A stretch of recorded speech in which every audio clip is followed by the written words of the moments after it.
नमस्कार, आप देख रहे हैं न्यूज रूम में नेताजी। मैं हूं दीप्ति शाही से। हमारे साथ आज न्यूज रूम में जो शख्स हैं वो उत्तर प्रदेश के अमेठी में एक जगह है तिलोई, वहां की रियासत के वो राजा साहब हैं। इनके जो पूर्वज थे वो राज करते थे, लेकिन इन्होंने लोगों के बीच जाकर काज किया है।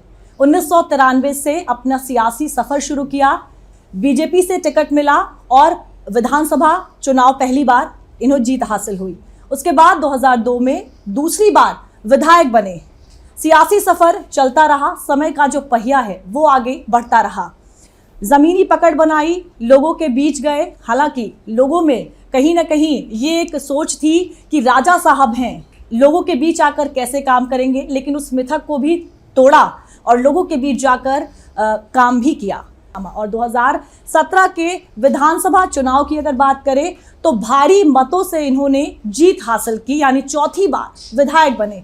फिर आया साल 2022 और पांचवी बार तिलोई विधानसभा से आप फिर से विधायक बने।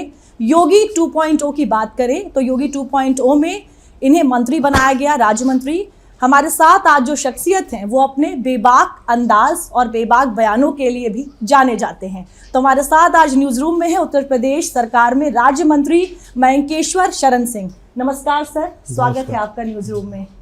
सर ये बताइए, सबसे पहले राजनीति में आने का कैसे सोचा? क्या परिवार पहले से राजनीति में था इसलिए ये फैसला लिया, या इसके पीछे कोई और वजह थी? नहीं, राजनीति तो एकदम अचानक आना हुआ। और पिताजी हमारे वो भी राजनीति में थे, हमारे चाचा वो भी एक बार एमएलए रहे हैं, 3 बार हमारे पिताजी रहे, फिर वो राज्यसभा के भी एक बार सदस्य रहे। लेकिन मेरा कभी राजनीति में आने का मन नहीं था, लेकिन कुछ परिस्थितियां ऐसी बनी, एकदम से यूनिवर्सिटी में पढ़ रहे थे, यूनिवर्सिटी में पढ़ते पढ़ते लॉ कर रहा था, और लॉ करते करते एकदम से चुनाव आ गया। कल्लाद जी उस समय प्रदेश अध्यक्ष थे, और हालांकि उसके 1 साल पहले मैं मंडल अध्यक्ष भी बन गया था जी। लेकिन फिर कल्लाद जी ने टिकट दे दिया, चुनाव लड़ गए, जीत गए। और ये मुझे कहने में बिल्कुल संकोच नहीं है कि टिकट मिलने में कोई बहुत अधिक परेशानी नहीं हुई, और सब कुछ बड़ी आसानी से होता चला गया जी। अब ये ईश्वर की कृपा थी, या ईश्वर चाहता था कि इस क्षेत्र में जाएं, तो मौका मिला और उसमें घुस गए। उसके बाद से फिर राजनीति के अलावा मेरे ख्याल से अब दूसरा कोई काम ना करने की इच्छा होती है, ना आप कर पाएंगे। बिल्कुल सर, जैसे आपने बोला कि बड़ी आसानी से टिकट मिल गया, लंबे समय से आपके जो परिवार के लोग हैं वो राजनीति में थे, आप भी राजनीति में आ गए, तो क्या अगर इसकी बात की जाए तो क्या ये आपके लिए फ़ायदेमंद साबित हुआ कि इसका फ़ायदा मिला, या फिर कहीं ना कहीं इसका जो नुकसान है वो आपको उठाना पड़ा? देखिए, फैमिली में अगर राजनीतिक लोग रहते हैं तो पहली बार तो फ़ायदा मिलता है, लेकिन उसके बाद आपको अपना पथ खुद बनाना पड़ता है, और बार बार लगातार उसके लिए फिर आपको अपना पथ बनाना पड़ेगा, और फैमिली हिस्ट्री फिर उसके बाद काम नहीं करती है। इसलिए मेरा और राजनीति कोई आज की तारीख में बहुत कठिन चीज़ हो गई है। जरा जरा से मौके पे कोई ना कोई चीज़ उड़ जाता है। मीडिया आजकल इतनी ज़्यादा तेज़ हो गई है कि हर जगह मीडिया, और ख़ासकर ये यूट्यूबर्स वगैरह। तो पहले जो राजनीति थी वो आसान थी, अब ये कठिन ज़माना आ गया है, और राजनीतिक व्यक्ति अब बहुत बच के चलने लगा है। और मुझे लगता है कि लोकतंत्र में इसका खामियाजा भी भुगतना पड़ता है, ये मेरा अपना मानना है जी। कोई मैं पार्टी बेसिस पे या उस पर नहीं, कभी कभी मीडिया के प्रभाव से हम डिसीजन मेकिंग नहीं ले पाते हैं जी। ये दौर है, तो इस दौर में जिस दौर में जैसा होता है उस हिसाब से चलना पड़ता है। बिल्कुल सर, अभी हाल ही में देखिए लोकसभा चुनाव हुए हैं, क्योंकि आपका जो तिलोई विधानसभा सीट है अमेठी से आता है। अमेठी और रायबरेली में क्या लगता है आपको, क्या वजह रही? क्योंकि आखिरी तक ऐसे बड़े बड़े दावे किए जा रहे थे कि वहाँ तो बीजेपी को ही जीत मिलेगी, लेकिन जब नतीजे आए तो बिल्कुल उलट आए। क्या लगता है आपको, क्या कारण रहे होंगे? देखिए, एक तो सबसे बड़ा एक भ्रम जो विपक्ष के लोगों ने उठाया कि संविधान खतरे में, भारत भाजपा आएगी, अगर 400 सीटें मिल जाएंगी तो संविधान को बदल देंगे। जबकि ये जो उन्होंने एक परसेप्शन पब्लिक में बनाया, वो परसेप्शन से जो एक वोट जो किसका जो कभी समाजवादी पार्टी की तरफ नहीं जा रहा था, वो वोट भी खसक के समाजवादी पार्टी की तरफ चला गया। अब अगर देखा जाए तो ये मुझे कहने में बिल्कुल भी संकोच नहीं है कि भारत के संविधान को कोई भी पार्टी, चाहे उसके पास 500 की संख्या आ जाए एमपी की, लेकिन तब भी बदल नहीं सकती। जहाँ तक संशोधन की बात है तो 100-150 के करीब संशोधन हो चुके हैं और देश काल परिस्थिति के साथ संशोधन होते रहेंगे और उसको न कोई रोक पाएगा। संविधान में संशोधन तो, लेकिन जो मूल भावना है संविधान की, जो फंडामेंटल राइट्स हमारे हैं और जो मूल भावना संविधान की है, उसको कोई बदल नहीं सकता। बिल्कुल। और अब जनता को ये धीमे धीमे समझ में आने भी लगा है। वोट करने के बाद जब परिणाम आने के बाद हम लोग भी ग्राउंड लेवल पे रहते हैं, वो परिणाम एकदम से अब जनता को समझ में आ रहा है कि हाँ, कुछ गलती हमसे हो गई। हो सकता है मेरे इस शब्द को भी लोग उठाने लग जाए कि हम जनता को गलत कहने लगे। जनता को गलत नहीं कहा जा रहा है, यहाँ पे एक भावनात्मक उसमें बह के एक निर्णय गलत हो गया, और ऐसा नहीं है कि जनता गलत निर्णय नहीं कर सकती। सर, आपके कई ऐसे बयान रहे हैं, कह सकते हैं बेबाक बयान रहे हैं, जिनको लेकर आप काफ़ी चर्चा में भी रहे हैं। इस तरह के बयानों से स्ट्रेस भी काफ़ी होता होगा, कैसे निकल पाते हैं? कोई स्ट्रेस नहीं होता। जैसे यही मैंने कह दिया कि जनता भी गलती कर सकती है, कोई राजनेता नहीं कह सकता कि जनता भी गलती कर सकती है। लेकिन लोग तो सर पीछे पड़ जाते हैं ना, विपक्ष भी पीछे पड़ जाता है, और खासतौर से एक विशेष समुदाय को लेकर आपके जो बयान है वो चर्चा में रहते हैं अक्सर। तो देखिए, वो भी इससे कैसे निपटते हैं? वो भी एक परिस्थितिजन था। हुआ ये कि हमारी 2 अलग अलग गांव में प्रचार की जो हमारी गाड़ी थी उसके ऊपर पथराव हुआ।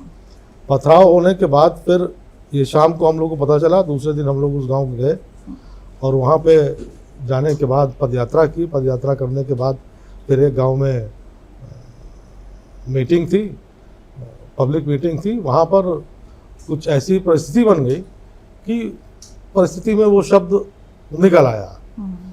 अब राजनीति में वो शब्द ईश्वर की तरफ से निकला, किसकी प्रेरणा से निकला, वो अनायास निकल आया। लेकिन अब उसका राजनीतिक फायदा, नफा नुकसान दोनों ही है। बिल्कुल सर, आजकल पेपर लीक का जो मुद्दा है वो एकदम गर्म हो रखा है, और क्योंकि चिकित्सा शिक्षा आप भी उसका मंत्रालय, आप उसमें आते हैं, तो कैसे देखते हैं इस पूरी चीज़ को? इसके लिए क्या कुछ किया जाना चाहिए? क्या लगता है आपको जो वजह है वो क्या है? बार बार हम सुन रहे हैं पेपर लीक हो रहे हैं, कई ऐसे एग्जाम्स हुए। देखिए, एक तो सामाजिक संरचना भी जो है जी, आप देखिए एक खास होता है। अगर आप राजनीतिक व्यक्तियों को कह रहे हैं कि अगर उनमें उनके हास होता आया है तो हर वर्ग में कुछ ना कुछ गिरावट आती चली जा रही है। हमारा समाज जहाँ था, क्या आज वहाँ पे है? ये सब पेपर लीक हो रहा है, नकल हो रहा है। जब तक हमारी सामाजिक संरचना मजबूत नहीं होगी और समाज के लोग जब तक उसमें नहीं उठेंगे, तब तक मुझे लगता है इस तरह की घटनाएं होती रहेंगी। और जो लीक कर रहे हैं वो कहीं बाहर से, विदेश से तो आए नहीं, वो है यहीं के ही। पेपर खरीदने वाला भी यहीं पे है। आखिर जो पेपर बच्चा खरीद रहा है वो कहाँ का है? समाज का ही तो है। लेकिन सर, इसका सोल्यूशन तो निकालना ही पड़ेगा ना, क्योंकि आप सरकार में हैं। नहीं, उम्मीद आप लोगों से की जाती है बिल्कुल सही है। इसका कोई सोल्यूशन निकले। सोल्यूशन निकलता रहता है, नई नई चीज़ें होती रहती हैं। और एक हिंदुस्तान में, एक भारत में ये है कि तुम डाल डाल मैं पात पात, तो नए नए तरीके निकल रहे हैं। अब सरकार सोच रही है कि क्वेश्चन पेपर हर जिले का अलग अलग कर दें या हर जगह का अलग अलग, हर उसका अलग अलग कर दें। तो ये सब चीज़ें हैं, नई नई चीज़ें, नए नए तरीकों से अपना आता। आजकल इलेक्ट्रॉनिक मीडिया इतना स्ट्रांग हो गया है कि मीडिया का मैंने इलेक्ट्रॉनिक सिस्टम इतना स्ट्रांग हो गया है, तो उसमें परिवर्तन करते रहना। और ये परिवर्तन एक बार नहीं, बार बार करते रहना पड़ेगा।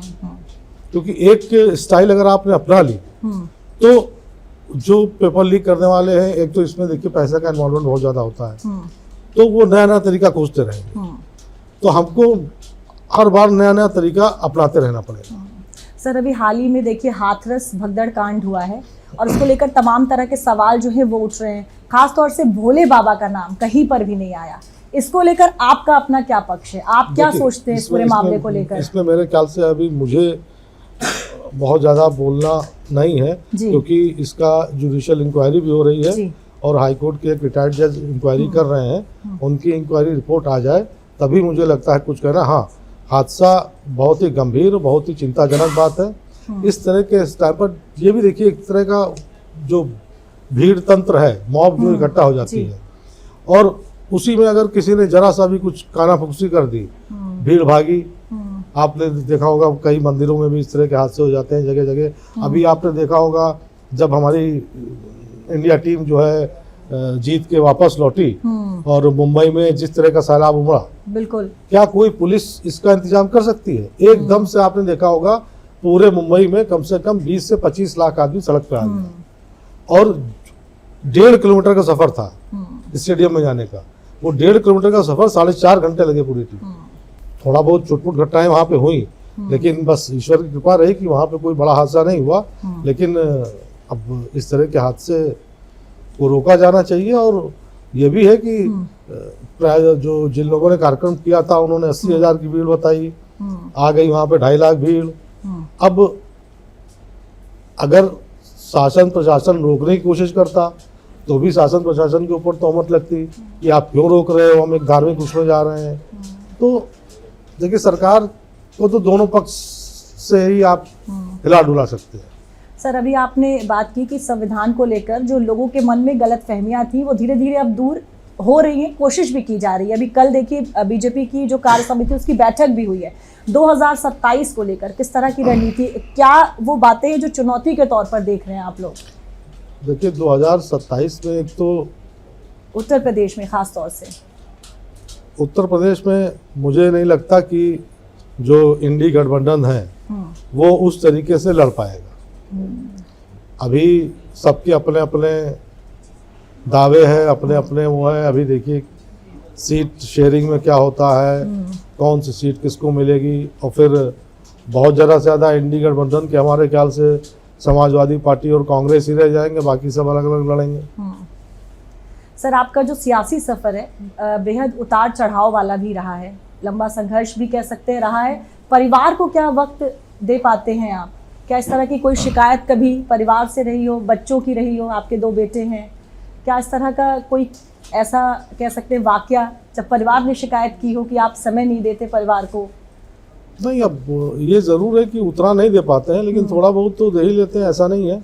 लेकिन कभी कभी खासकर जब से इस योगी 2 में थोड़ा अब थोड़ा कम समय मिल पाता है। जी।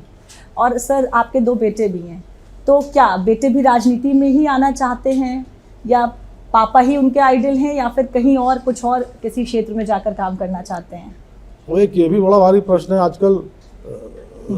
चुनाव तो वोट तो जनता देती है, अब उनको क्या करना है ये वो जाने। लेकिन अब राजनीति अकेले नहीं हो पाती, क्योंकि क्षेत्र में अगर आपको बने रहना है, शादी ब्याह होने हैं, सब अटेंड करना है आपको। कोई ख़त्म हो गया तो उसमें भी अटेंड करना है आपको। तो अब शादी का ये मौसम आना शुरू हुआ है, अब एक दिन में 40 शादियां हो जाएंगी। तो अब उसी में हम लोग बंटवारा आपस में तीनों लोग कर लेते हैं कि 12 आप कर लीजिए, 15 वो कर लें, 15 वो कर लें। तो राजनीति अब अकेले की नहीं रह गई। सर, आप एक लंबे समय से बीजेपी से जुड़े हुए हैं, लेकिन एक बीच में वो भी दौर आया जब आपने कमल का साथ छोड़ा और साइकिल पर सवार हो गए, वापस आ गए बीजेपी। किस तरह का कह सकते हैं जो फर्क था वो महसूस किया, या वजह क्या रही कि आप वापस बीजेपी में लौट आए?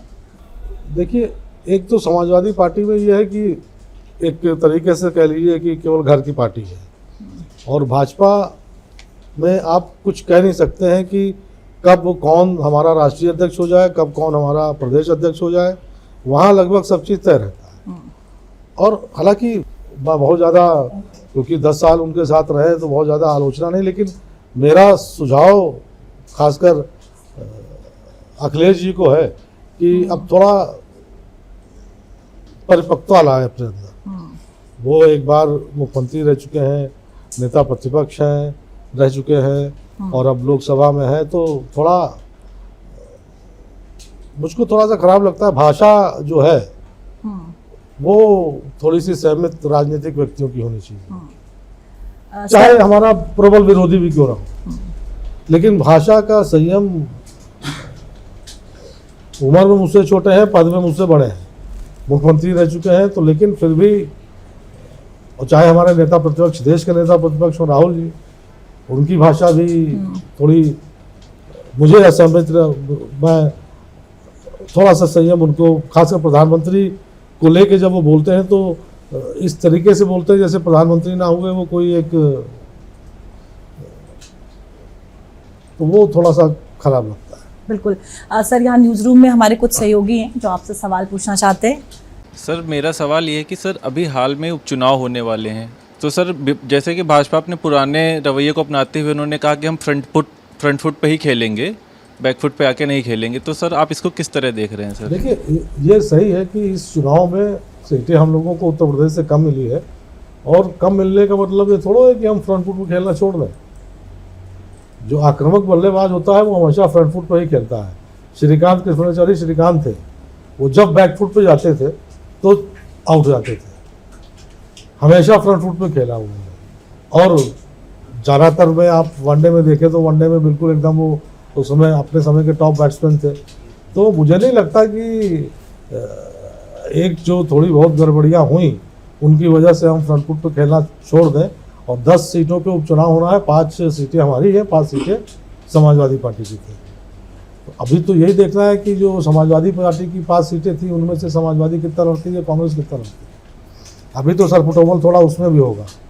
सर, इस बार के लोकसभा चुनाव में अयोध्या के नतीजों पर काफ़ी चर्चा हुई, मतलब नतीजे राजनीतिक पंडितों के हिसाब से भी काफ़ी अप्रत्याशित ही रहे। पार्टी ने इससे क्या सबक लिया सर? देखिए, एक तो ये चाहे अयोध्या का हो, एक परिस्थिति ऐसी बन गई, और उस परिस्थिति में ये हो गया। और आज मैंने जैसे कहा कि आज जो है अब लोग पछता भी रहे हैं, ऐसा नहीं। और एक गुस्सा था एक तरह का, वो गुस्सा निकल गया, लेकिन अब वो गुस्सा पछता भी रहे हैं। एक कहानी सुना दूँ छोटी सी। एक राजा थे, तो राजा ने एक तालाब खुदवाया, और तालाब खुदवाने के बाद उसमें कहा कि सब लोग जो है, ये तालाब जो है वह पानी का तालाब नहीं होगा, ये दूध का तालाब होगा। तो सारे जो है राजधानी के निवासी वो रात को जो है इसमें एक एक लोटा दूध डालेंगे, और सवेरे जब उठे तो उसमें पानी से भरा था। सब ने ये सोचा कि हम बाकी लोग तो डालेंगे ही, हम पानी डाल देते हैं, और ये सब लोगों ने सोच लिया। वही हो गया इसमें।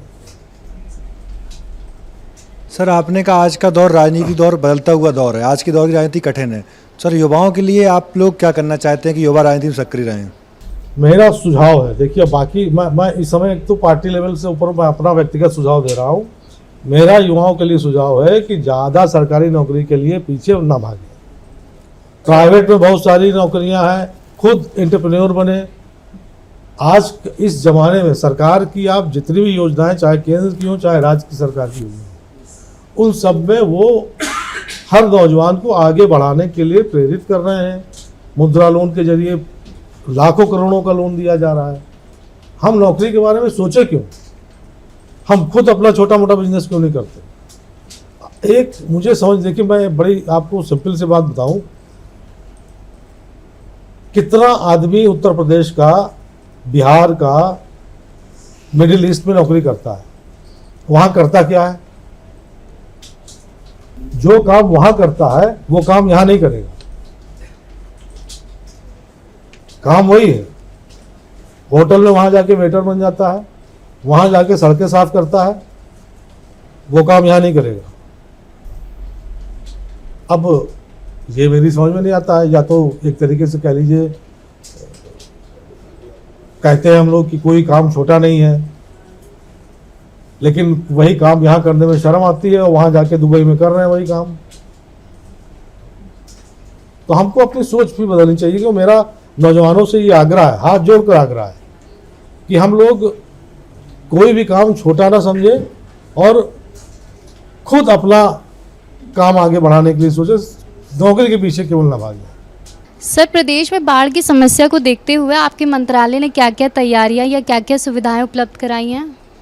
देखिए, एक तो बाढ़ जैसी विश्व का हर वर्ष आती है, और हमारे मंत्रालय का काम होता है बाढ़ जब पानी वापस जा रहा होता है तब।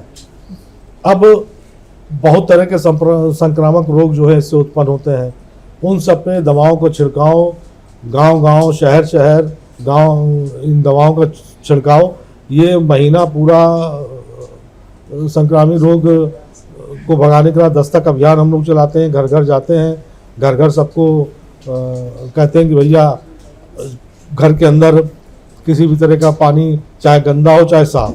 एक सबसे बड़ी चीज़ मैं बताना चाहूँगा कि गंदा पानी से तो जो नुकसान होता है मलेरिया के कीटाणु हैं, इन सब के कीटाणु गंदे पानी में, लेकिन जो डेंगू के कीटाणु है वो साफ पानी में होता है। तो गंदे पानी के साथ साथ हमको साफ पानी का भी भराव नहीं रखना है। ये मेरा खासकर आपके चैनल से, दूरदर्शन के इस चैनल से मैं ये सभी लोगों से अनुरोध करूँगा कि हम लोग जल भराव का कम से कम रोकें। आजकल हम लोग जैसे चिड़िया के लिए लगा देते हैं पानी के लिए, तो उस पानी को हम लोग रोज़ बदलें, ये मेरा आग्रह है। नमस्ते सर। सर मेरा प्रश्न ये है आपसे कि सर 1993 में जब आप पहली बार विधायक बने थे तो विधानसभा में सर कुछ हंगामा और मारपीट की घटनाएं हुई थी, तो सर मैं जानना चाहता हूं कि सर वो क्या मामला था। 16 दिसंबर 93 को हम लोग वेल में नारेबाजी कर रहे थे और कल्याण सिंह जी को गिरफ्तार कर लिया गया था। तो कल्याण सिंह जी की गिरफ्तारी के विरोध में हम लोग वहीं पे नारा लगा रहे थे, और उसी बीच क्या हुआ, एक पक्ष की तरफ से कुछ फेंका गया, फिर विपक्ष की तरफ से फेंका गया, उसी में हंगामा शुरू हो गया, फिर अपना मारपीट शुरू हो गई, और उसी में यहाँ पे एक थोड़ा सा कट लग गया था। तो अब वो भी एक बड़ी खराब स्थिति बन गई थी विधानसभा के अंदर। सर, अगर आपके मंत्रालय की बात की जाए तो महिला और शिशु मृत्यु दर की बात करें तो पहले से अब में काफ़ी फ़र्क आया है। वो रेट जो है काफ़ी घट भी गया, क्योंकि योगी सरकार लगातार इसको लेकर काम कर रही है। लेकिन इसे और बेहतर बनाने के लिए क्या कुछ ब्लूप्रिंट तैयार किया जा रहा है? देखिए, एक तो जो ये मैंने अपने अमेठी जनपद में शुरू किया है। हमने अपने अमेठी जनपद में 13 जगह पे 13 हमारे सामुदायिक स्वास्थ्य केंद्र हैं। उन 13 जगहों पे एक special ward, mother and child care का स्पेशल वार्ड, जिसमें स्किन टू स्किन टच, ये सबसे बड़ी चीज़ होती है। और ख़ासकर जो थोड़ा सा प्री मेच्योर बेबीज़ होते हैं और जो थोड़े से अंडर नरिश होते हैं, तो उसमें हम लोगों ने इन 13 जगहों पे 4 बेड का एक विशेष वार्ड बनाया है। उसमें जो बेड्स हैं वो बिल्कुल एकदम आधुनिक बेड्स हैं, और बच्चों को रखने के लिए इंक्यूबेटर्स भी वहाँ पे हम लोगों ने प्रोवाइड कराए हैं। एक सोशल वर्क वाली एक टीम है, वो सब अपना उसमें लगी है। उसमें सब लोग, हम लोग ने उसमें सरकार से कोई भी सहायता नहीं ली है। बस ये कह लीजिए कि हम लोग सरकारी भवन का उपयोग कर रहे हैं, और हमारे सीएमओ और उसमें हमारे जो इस समय जिलाधिकारी हैं, उन्होंने भी बड़ी मेहनत की। ये आइडिया हम लोग को आया था चुनाव से 1 महीना पहले, लेकिन फिर चुनाव बीच में आ गया, तो 3 महीने में हम लोग ने 3.5 महीने में पूरी तैयारी करके, और ये आप अगर वहाँ अमेठी कभी जाएं तो आप देखिएगा हमारे 13 सामुदायिक स्वास्थ्य केंद्र में ये 4-4 बेड के, ये एक अलग मदर और चाइल्ड का, और जितने इस तरह के आते हैं उनको हम लोग ने स्पेशल वार्ड बना के, और अब आगे देखिए इसको हम लोग आगे बढ़ाने का कि पूरे प्रदेश में भी इस तरह से अगर किया जाए।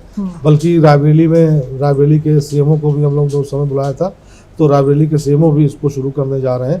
तो धीमे धीमे उसको पूरे प्रदेश में अगर ये हो तो चाइल्ड मृत्यु दर है इसमें और भी कमी आएगी। बिल्कुल सर, एक सवाल और है। आपके बारे में कहा जाता है कि आप साफ गोई की राजनीति करते हैं, बिना लाग लपेटे की बात करते हैं, काम में भी और सियासत में भी। तो ऐसी सियासत अक्सर लोगों को फंसा देती है, राजनेताओं को। तो आपको कभी हाँ, मैं फंस गया था, 96 में फंस गया था, इसीलिए 96 का हार गया था। 96 वाला चुनाव इसीलिए हार गए थे। ऐसा था कि एक हमने कैंप लगाया, ये वृद्धावस्था पेंशन और दिव्यांग पेंशन और विधवा पेंशन का। अब उसमें आ गए 10-15 हज़ार लोग। अब जो सरकारी उसमें है कि निराश्रित विधवा या वो वृद्ध जिसके बालिग लड़का ना हो, अब उसमें जब आए तो कहें कि भाई हमको वृद्धावस्था पेंशन चाहिए, तो सरकार तो कहती है कि अगर आपका जवान लड़का है, आपका 18 साल से ऊपर लड़का है, तो आपको वृद्धावस्था पेंशन नहीं मिल सकती है। तो उसमें हमने कहा कि भाई तुम्हारे तुमको नहीं मिलेगी, आपको नहीं मिलेगी। अब वो सच था, लेकिन अगर राजनीतिक आदमी उसको डिनाई करे, मना करे किसी चीज़ को, तो उसका असर पड़ता है। और आपका जो जांच अधिकारी है, जो आपका पंचायत सेक्रेटरी है, वो आपके में लगा देगा कि हाँ नहीं, इनके 2 बालिग बच्चे हैं इसलिए इनको नहीं लगेगी, तो उसके ऊपर वो नहीं फूटेगा, फूटेगा राजनीतिक व्यक्ति के ऊपर। तो वो फूट गया, और उसके बाद से फिर अपना कहीं कहीं एक तरीके से अस्वस्थामा मरो न रो या कुंजरो वाली टेक्निक अपना ली हम लोगों ने। सर, एक पॉलिटिशियन होने के नाते ऐसे कोई 3 काम जो आपको लगता है अभी भी अधूरे हैं, आने वाले समय में उनको पूरा करने की आपकी इच्छा हो या ड्रीम हो, कह सकते हैं? एक तो हमारे यहाँ मेडिकल कॉलेज बनना शुरू ही हो गया है जी। वो एक ड्रीम था। एक अच्छा महाविद्यालय हमारे विधानसभा क्षेत्र में नहीं है, और मैं नहीं समझता कि सरकारी महाविद्यालय की तरफ मैं बहुत ज़्यादा भागूं। पता नहीं क्यों एक ये बन गया है कि हर चीज़ सरकार करे, हर चीज़ सरकार करे। मेरा मानना ये है कि सरकार को भी अब कुछ अपनी सीमाएं मान लेनी चाहिए। हमारे पूरे भारत में एक तरीके से ये बन गया है कि हर चीज़ सरकार करे, हर चीज़ सरकार करे। ये भी मेरी व्यक्तिगत राय है जी। हो सकता है हमारे नेता लोग चाहते हो कि नहीं सब कुछ हम ही करें, लेकिन एक अच्छा महाविद्यालय जहाँ पे अच्छी पढ़ाई हो, इसकी एक कमी मुझको अपनी विधानसभा में लग रही है, और वो भी मैं चाहता हूँ कोई सरकारी नहीं। सर, एक लंबे सियासी सफर का कोई एक ऐसा वाकया जो आपको हमेशा याद आता हो, जो आपके जीवन के लिए यादगार बन गया हो, ऐसा कोई एक वाकया रहा हो इस लंबे सफर के दौरान, एक राजनेता होने के नाते? बहुत सारे छोटे बड़े हैं सर, कोई एक ऐसा लम्हा जो यादगार रहा हो, जब आपको ये लगा हो कि राजनीति में आकर आपने सही फैसला लिया, लोगों के बीच जाकर आप काम कर रहे हैं, ऐसा कोई एक वाकया? वैसे राजनीति में आके सही फैसला लिया ये तो मुझे कभी नहीं लगा। और सर, जीवन से जुड़ा हुआ कोई एक वाकया? जल्दी से जल्दी राजनीति छूटना भी जा रहे हैं। अब मन नहीं लगता, बिल्कुल भी नहीं।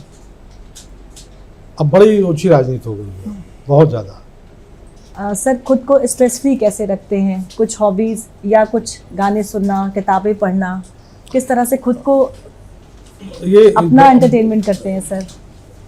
खाली समय में नेशनल ज्योग्राफिक, डिस्कवरी और एपिक आता है एक, उसमें तरह तरह के खाने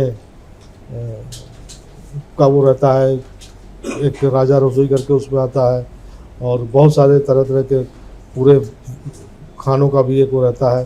खाना बनाने का मुझे बहुत शौक है, और मुझे ये कहने में संकोच नहीं है कि मेरे घर में सबसे बेहतर खाना मैं ही बना लेता हूँ। तो सर, राजनीति छोड़कर कहीं इस तरफ ही जाने का तो नहीं सोच रहे हैं? अब शेफ बनना तो बड़ा मुश्किल काम हो गया, राजनीति छोड़ के चुपचाप पड़े रहे। धन्यवाद सर न्यूज रूम में आने के लिए। बहुत बहुत तो आज हमारे साथ उत्तर प्रदेश सरकार के राज्य मंत्री मयंकेश्वर शरण सिंह थे, जिन्होंने बड़ी ही सादगी लेकिन बेबाकी के साथ हमारे सवालों का जवाब दिया। न्यूज रूम में नेताजी के अगले एपिसोड में किसी नए नेता के साथ फिर मुलाकात होगी। नमस्कार।